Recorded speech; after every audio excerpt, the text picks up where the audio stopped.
अस्सलामुअलैकुम। जनाब Babubhai सोपारीवाला girls primary school ધોરણ 8 વિષય સામાજિક વિજ્ઞાન પુનરાવર્તન। વિદ્યાર્થીનીઓ, ગયા તાસમાં આપણે આપણો પ્રથમ સત્રનો અભ્યાસક્રમ પૂર્ણ કર્યો હતો। આજે આપણે આપણા આજના તાસમાં પુનરાવર્તન કરીશું। પુનરાવર્તનમાં આપણે પ્રકરણ 1 થી 4 એટલે ઇતિહાસના વિકલ્પોનું પુનરાવર્તન કરીશું। બરાબર છે? કોનું પુનરાવર્તન કરીશું? આજે આપણે વિકલ્પોનું પુનરાવર્તન કરીશું ઇતિહાસના 1 થી 4 પ્રકરણનું। બરાબર? તો ચાલો આપણે શરૂ કરીએ। પ્રકરણ 1, ભારતમાં યુરોપિયનો અને અંગ્રેજી શાસનની સ્થાપના। ફરીથી આપણે સૂચના વાંચી લઈએ। નીચેના દરેક પ્રશ્નોના ઉત્તર માટે આપેલા વિકલ્પોમાંથી સાચો વિકલ્પ શોધી તેનો ક્રમ અક્ષર પ્રશ્નની સામે આપેલા બોક્સમાં લખો। પહેલો, તુર્કોએ કયું શહેર જીતી લેતા યુરોપિયન પ્રજાને ભારત તરફનો જળમાર્ગ શોધવાની ફરજ પડી? જવાબમાં આવશે કોન્સ્ટેન્ટિનોપલ। જવાબમાં શું આવશે? કોન્સ્ટેન્ટિનોપલ। તુર્કોએ કોન્સ્ટેન્ટિનોપલ શહેર જીતી લેતા યુરોપિયન પ્રજાને ભારત તરફ જળમાર્ગ શોધવાની ફરજ પડી હતી। આગળ, નીચેના પૈકી ભારતની કઈ વસ્તુની યુરોપની પ્રજાને અત્યંત આવશ્યકતા હતી? જવાબમાં આવશે મરી મસાલાની। બરાબર છે? ભારતના મરી મસાલાની યુરોપિયન પ્રજાને અત્યંત આવશ્યકતા હતી। ભારત તરફ આવવાનો જળમાર્ગ કોણે શોધ્યો હતો? જવાબમાં આવશે વાસ્કો દ ગામાએ। ભારત તરફ આવવાનો જળમાર્ગ વાસ્કો દ ગામાએ શોધ્યો હતો। આગળ, ભારતમાં પોર્ટુગીઝ રાજ્યની સ્થાપના કોણે કરી? જવાબમાં આવશે અલ્ફ્રાન્સો ડી આલ્બુકર્કે। બરાબર છે? આગળ, ભારતમાં પોર્ટુગીઝોની રાજધાની કઈ હતી? જવાબમાં આવશે ગોવા। ભારતમાં પોર્ટુગીઝોની રાજધાની ગોવા હતી। આગળ જોઈએ, અંગ્રેજોએ ભારતમાં પોતાની પ્રથમ કોઠી એટલે વેપારી મથક ક્યાં અને ક્યારે સ્થાપી? જવાબમાં આવશે સુરતમાં ઈસવીસન 1613માં। અંગ્રેજોએ સુરતમાં ઈસવીસન 1613માં પોતાની પ્રથમ કોઠી સ્થાપી હતી। અંગ્રેજોની ફોર્ટ વિલિયમ નામની વસાહત આજે કયા નામે ઓળખાય છે? જવાબમાં આવશે કોલકાતા। કયા નામે ઓળખાય છે? કોલકાતા। ફ્રેન્ચ ઈસ્ટ ઇન્ડિયા કંપનીનું મુખ્ય મથક કયું હતું? જવાબમાં આવશે મછલીપટ્ટનમ। જવાબમાં શું આવશે? મછલીપટ્ટનમ। બરાબર છે? ગોલકોંડાના શાસક પાસેથી ફરમાન મેળવી મછલીપટ્ટનમમાં પોતાનું સ્થાન જમાવનાર યુરોપિયન પ્રજા કઈ હતી? જવાબમાં આવશે ડચ લોકો। જવાબમાં શું આવશે? ડચ। બરાબર? આગળ, કયા યુદ્ધ પછી સમગ્ર બંગાળમાં અંગ્રેજોની સત્તા સ્થપાઈ? બરાબર છે? કયા યુદ્ધ પછી સમગ્ર બંગાળમાં અંગ્રેજોની સત્તા સ્થપાઈ? જવાબમાં આવશે પ્લાસીના યુદ્ધ પછી। આગળ, પ્રકરણ 2નું ભારતમાં બ્રિટિશ શાસન ઈસવીસન 1757 થી 1857। ચાલો પહેલો વિકલ્પ જોઈએ। અંગ્રેજોએ પ્લાસીના યુદ્ધ પછી કોને બંગાળનો નવાબ બનાવ્યો? જવાબમાં આવશે મીર કાસિમને। જવાબમાં શું આવશે? મીર કાસિમને। આગળ, નીચેના પૈકી કોણે અંગ્રેજોને બંગાળ, બિહાર અને ઓડિશાની દીવાની સત્તા આપી? જવાબમાં આવશે મુગલ બાદશાહ શાહ આલમે। કયા? મુગલ બાદશાહ શાહ આલમે। કયા ગવર્નર જનરલે ભારતમાં કાયમી જમાબંધી દાખલ કરી હતી? જવાબમાં આવશે બી, લોર્ડ કોર્નવાલિસ। બરાબર છે? લોર્ડ કોર્નવાલિસે ભારતમાં કાયમી જમાબંધી દાખલ કરી હતી।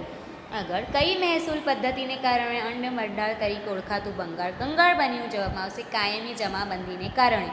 જવાબમાં શું આવશે? કાયમી જમાબંધીને કારણે। આગળ, રૈયતવારી મહેસૂલ પદ્ધતિના પ્રણેતા કોણ હતા? જવાબમાં આવશે થોમસ મુનરો। જવાબમાં શું આવશે? થોમસ મુનરો એ રૈયતવારી મહેસૂલ પદ્ધતિના પ્રણેતા હતા।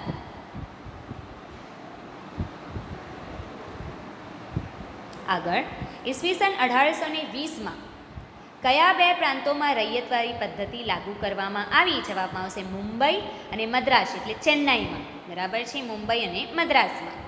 મહાલવારી મહેસૂલ પદ્ધતિમાં જમીન મહેસૂલ વસૂલ કરવાની જવાબદારી કોને સોંપવામાં આવી હતી? જવાબમાં આવશે સી, મુખીને। જવાબમાં શું આવશે? સી, મુખીને। ભારતમાં મહાલવારી મહેસૂલ પદ્ધતિ કોણે દાખલ કરી હતી? જવાબમાં આવશે હોલ્ટ મેકેન્ઝીએ. જવાબમાં શું આવશે? Halt McKenzie. ઈસ્ટ ઇન્ડિયા કંપનીએ ભારતમાં ખેતીનું વ્યાપારીકરણ કર્યું હતું. જવાબમાં શું આવશે? વ્યાપારીકરણ. ઈસ્ટ ઇન્ડિયા કંપનીએ ભારતમાં ખેતીનું વ્યાપારીકરણ કર્યું હતું. આગળ, ગળીનો છોડ કયા પ્રદેશમાં થાય છે? જવાબમાં આવશે ગરમ પ્રદેશોમાં. ગળીનો છોડ ગરમ પ્રદેશોમાં થાય છે. આગળ, પ્રકરણ 3, ભારતનો પ્રથમ સ્વાતંત્ર્ય સંગ્રામ. પહેલો વિકલ્પ, ઈસવીસન 1857ના સ્વાતંત્ર્ય સંગ્રામનું મુખ્ય કારણ કયું હતું? જવાબમાં આવશે ભારતમાં બ્રિટિશ સત્તાની સ્થાપના. જવાબમાં શું આવશે? ભારતમાં બ્રિટિશ સત્તાની સ્થાપના એ પ્રથમ મુખ્ય કારણ હતું સ્વાતંત્ર્ય સંગ્રામનું. કયા કારણે ભારતીયો રાજકીય સત્તાથી દૂર જતા રહ્યા? જવાબમાં આવશે બ્રિટિશ સામ્રાજ્યવાદને કારણે. બરાબર છે. જવાબમાં શું આવશે? બ્રિટિશ સામ્રાજ્યવાદને કારણે. આગળ, સહાયકારી યોજનાનો જનક કોણ હતો? જવાબમાં આવશે લોર્ડ વેલેસ્લી. સહાયકારી યોજનાનો જનક લોર્ડ વેલેસ્લી હતો. આગળ, ખાલસા નીતિથી અનેક રાજ્યોને બ્રિટિશ સામ્રાજ્યમાં ભેળવી દેનાર ડેલહાઉસી હતા. ખાલસા નીતિથી અનેક રાજ્યોને બ્રિટિશ સામ્રાજ્યમાં ભેળવી દેનાર ડેલહાઉસી હતા. આગળ, એનફિલ્ડ રાઇફલના કારતૂસ પર કયા બે પ્રાણીઓની ચરબી લગાડી હોવાથી સૈનિકોની શંકા હતી? જવાબમાં આવશે ગાય અને ડુક્કર. આગળ, ઈસવીસન 1857ના સ્વાતંત્ર્ય સંગ્રામની સૌપ્રથમ શરૂઆત કોણે કરી હતી? જવાબમાં આવશે ભારતીય સૈનિકોએ. કોણે કરી હતી? ભારતીય સૈનિકોએ. આગળ, ઈસવીસન 1857ના સ્વાતંત્ર્ય સંગ્રામનું તાત્કાલિક કારણ નીચેના પૈકી કોને ગણી શકાય? જવાબમાં આવશે ચરબીવાળા કારતૂસોને ગણી શકાય. બરાબર ને? આગળ, અંગ્રેજ સરકારે સૈનિકો માટે કઈ નવી રાઇફલ ઉપયોગમાં લેવાનું નક્કી કર્યું? જવાબમાં આવશે એનફિલ્ડ રાઇફલ. જવાબમાં શું આવશે? Enfield rifle. આગળ, સૌપ્રથમ કયા પ્રાંતમાં સિપાહીઓને એનફિલ્ડ રાઇફલની કારતૂસો વાપરવાનો ઇનકાર કર્યો? જવાબમાં આવશે બંગાળના સિપાહીઓએ. બરાબર છે. આ રાઇફલના કારતૂસો વાપરવાનો ઇનકાર કર્યો હતો. પ્રકરણ 4, અંગ્રેજ સમયના શહેરો, ઉદ્યોગો અને ઉદ્યોગોમાં પહેલો સવાલ, ભારતને કોણે ઇંગ્લેન્ડના ઉદ્યોગો માટે કાચા માલનું સંસ્થાન અને પાકા માલનું વિશાળ બજાર બનાવી દીધું? જવાબમાં આવશે ઈસ્ટ ઇન્ડિયા કંપનીએ. જવાબમાં શું આવશે? ઈસ્ટ ઇન્ડિયા કંપનીએ. આગળ, અંગ્રેજ શાસન દરમિયાન નીચેના પૈકી કયા શહેરનો વિકાસ નવા શહેર તરીકે થયો હતો? જવાબમાં આવશે દિલ્હીનો. દિલ્હીનો વિકાસ નવા શહેર તરીકે થયો હતો.